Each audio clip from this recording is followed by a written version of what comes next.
Petrol diesel ధర భారంతో దేశవ్యాప్తంగా ప్రజలు అల్లాడుతున్న విషయం ప్రతి ఒక్కరికి తెలిసిందే. దీన్ని గుర్తించిన నరేంద్ర మోడీ నాయకత్వంలో కేంద్ర ప్రభుత్వం డీజిల్ మీద 10 రూపాయలు, పెట్రోల్ మీద 5 రూపాయలు తగ్గిస్తూ నిర్ణయం తీసుకుంది.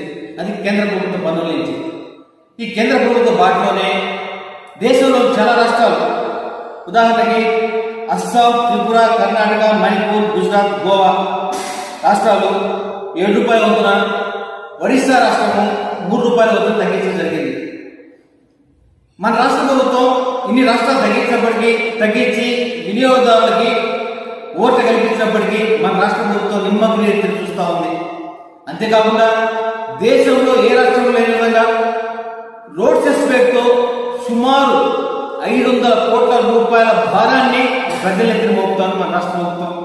అసలు ఈ రాష్ట్ర ప్రభుత్వానికి మన రాష్ట్ర ప్రభుత్వ పన్నులు ఈ పెట్రోల్ డీజిల్ మీద తగ్గించి రాష్ట్ర ప్రజలకు ఓట్లు కల్పించే ఆలోచన ఉందా లేదా, ఉంటే ఏమాత్రమో తెలియజేయాలని చెప్పి జనసేన పార్టీ డిమాండ్ చేస్తూ ఉంది. లేని పక్షంలో ప్రజల పక్షాన జనసేన పార్టీ ఈ పెట్రోల్ డీజిల్ మీద రాష్ట్ర ప్రభుత్వం తన ధరలు తగ్గించే వరకు నిరంతరంగా తన పోరాటం కొనసాగిస్తుందని ఈ సందర్భంగా తెలియజేయడం జరుగుతుంది. ఇప్పటికైనా రాష్ట్ర ప్రభుత్వం కళ్ళు తెరిచి వెంటనే ధరలు తగ్గించాలని చెప్పి జనసేన పార్టీ డిమాండ్ చేస్తూ ఉంది. జై జనసేన, జై జనసేన.